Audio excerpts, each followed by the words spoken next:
Colossenses, capítulo 4.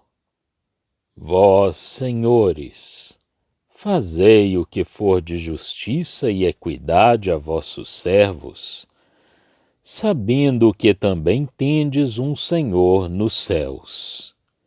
Perseverai em oração, velando nela com ação de graças, orando também juntamente por nós, para que Deus nos abra a porta da palavra, a fim de falarmos do mistério de Cristo, pelo qual estou também preso, para que eu manifeste como me convém falar.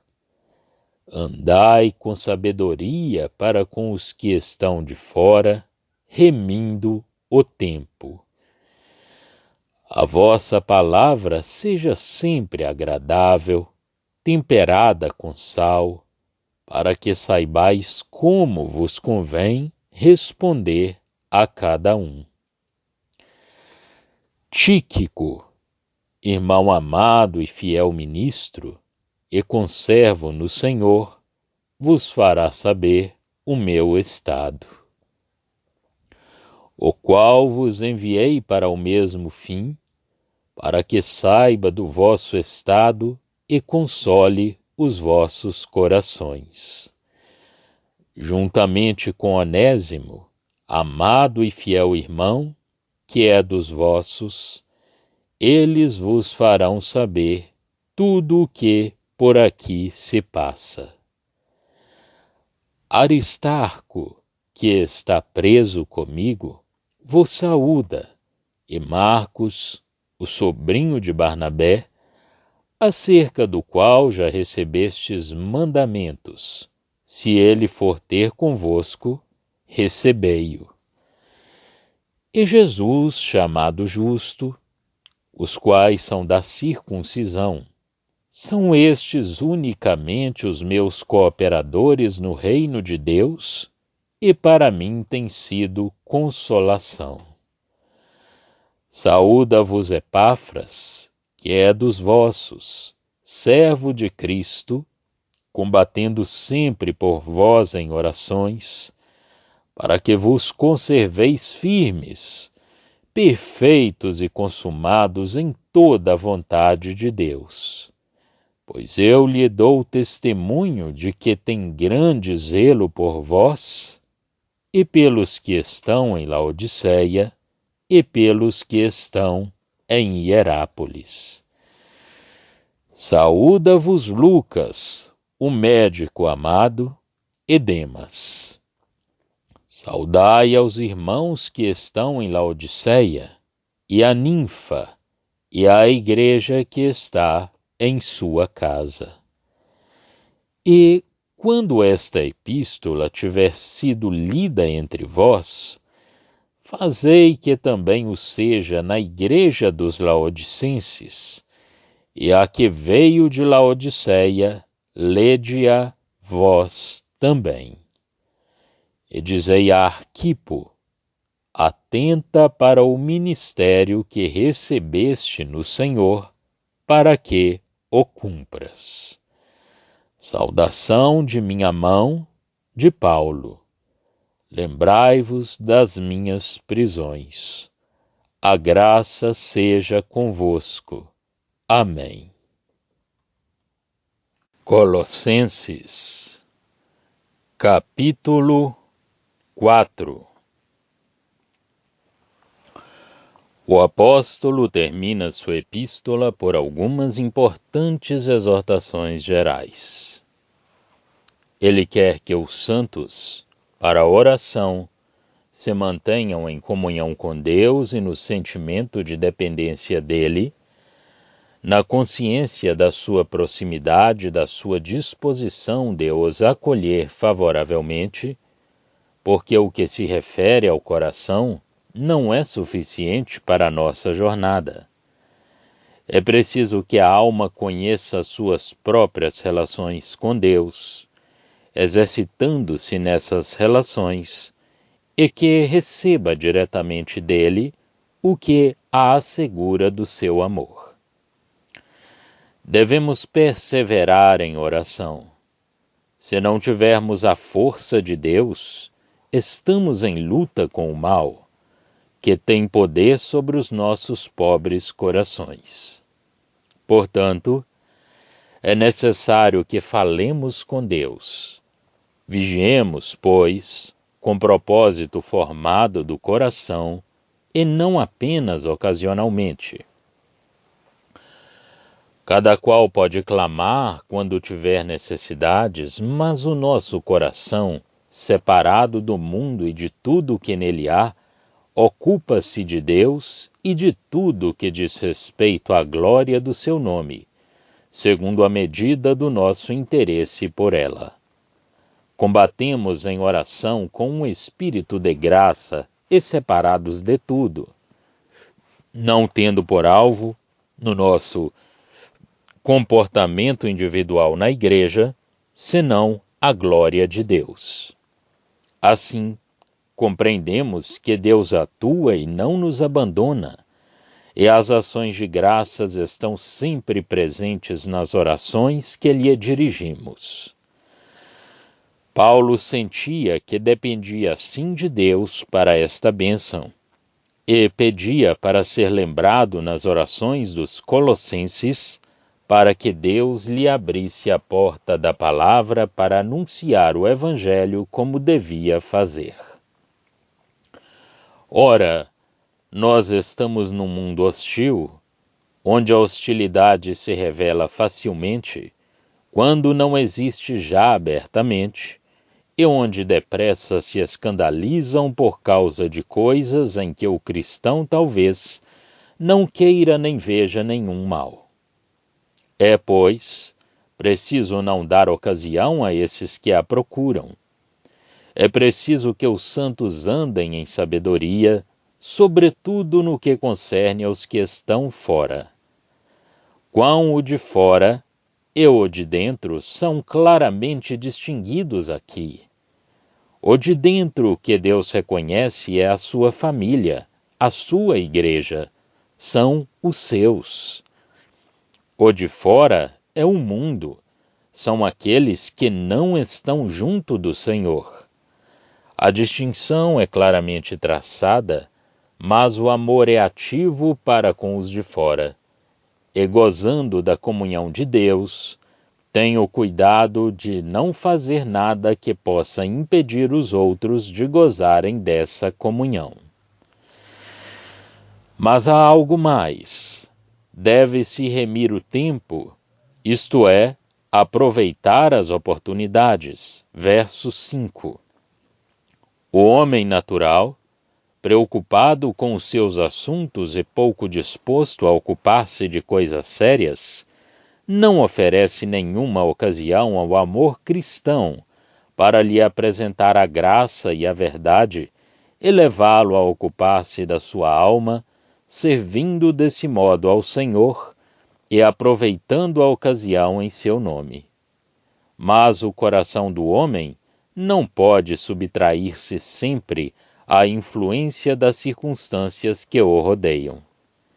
Estes prestam muitas vezes testemunho à sua consciência e ao seu coração, que está sob o domínio do pecado, mostrando-lhe que ele come já neste mundo dos seus amargos frutos. Essas circunstâncias recordam à sua consciência um Deus demasiadamente esquecido e falam com a poderosa voz da aflição a um coração destroçado. Pelo menos então esse coração é feliz por encontrar um refúgio em Deus, quando a cana quebrada sobre a qual ele se apoiava lhe fura a mão. O próprio Deus atua sobre o homem nessas ocasiões e em todas as circunstâncias da vida. Quando o cristão anda com o Senhor, sabe aproveitar as ocasiões que lhe são assim oferecidas.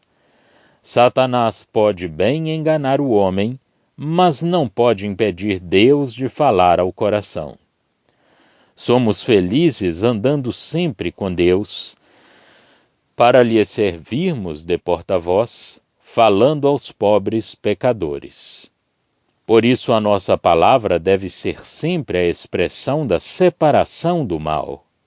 Deve ser sempre a expressão do poder da presença de Deus, que nos afasta interiormente do mal, de modo que a nossa conversação faça sentir aos outros a força dessa presença de Deus e que, em todas as questões levantadas no coração do homem extraviado, na confusão e nas trevas, e arrastando mesmo os outros para lá, nós saibamos dar uma resposta que venha da luz e que traga essa mesma luz com ela. Tíquico devia certificar os colossenses do interesse que o apóstolo tinha pelo bem-estar deles e da sua confiança no interesse que eles também nutriam por ele. Paulo gosta de dar testemunho do amor dos outros e do interesse que eles também têm no progresso do Evangelho e na felicidade dos fiéis. Marcos, que outrora tinha recuado perante as dificuldades da obra, recebe aqui um testemunho da parte do apóstolo. Mais tarde, quando soube tornar-se útil ao próprio Paulo, recebeu um testemunho ainda melhor. 2 Timóteo 4:11. Tal é a graça. Também transparece aqui o segredo do interesse que Barnabé sentia por Marcos, Atos 15, de 37 a 40. Marcos era seu parente próximo. Esse querido servo de Deus era de Chipre, tal como ele. Foi lá e trouxe Marcos com ele. A carne e o judaísmo penetram por toda parte.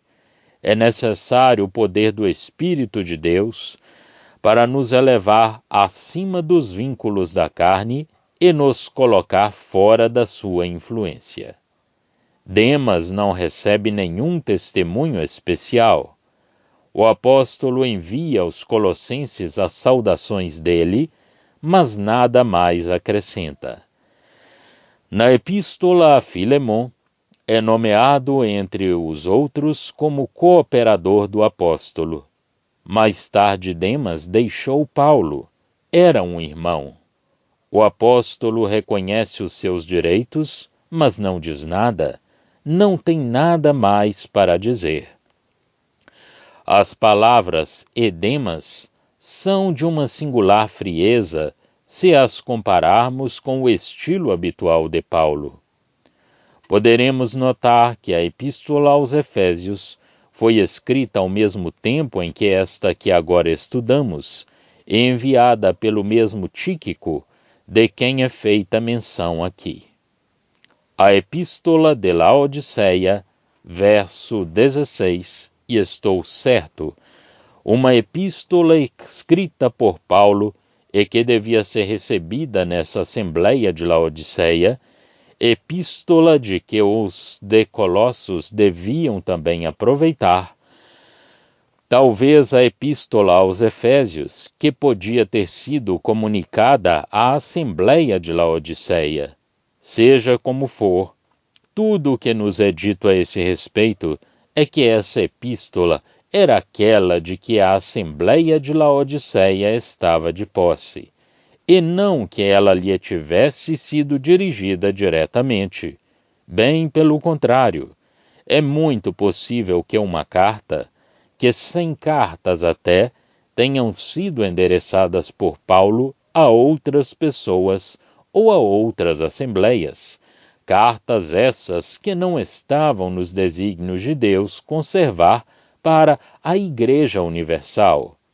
Mas aqui não há nenhuma prova de que uma carta tenha sido enviada à Assembleia de Laodiceia. Tíquico estava encarregado de levar as 2 cartas. É possível que ele tenha levado 3, das quais uma não diferia senão em alguns detalhes de aplicação, e que servia para os colossenses de confirmação àquela que eles mesmos tinham recebido, sem que isso constituísse, no fundo, outra comunicação divina aproveitável para tempos vindouros. Mas, repito, não parece que tenha sido assim, segundo o que é dito aqui. Pode dizer-se uma carta vinda de Laodiceia, falando de uma carta dirigida a Laodiceia e trazida desta cidade. Mas não é assim que a gente se exprime habitualmente. Vimos que a carta aos Efésios é uma outra comunicação do Espírito de Deus. Ela foi-nos conservada. Ignoramos se ela, vindo de Laodiceia, era a mesma, comunicada somente aos cristãos desta cidade, ou então se era uma carta, outra de que os laodicenses deviam dar conhecimento à Assembleia de Colossos, que ficava na sua vizinhança, carta que, nada acrescentando às revelações divinas, não nos foi conservada. Parece que os cristãos não eram muito numerosos em Laodiceia. O apóstolo saúda os irmãos desta cidade. Havia alguns que se reuniam em casa de Ninfa. Não estavam no caso de receberem uma carta que lhes fosse particularmente dirigida, mas o apóstolo não os esquece.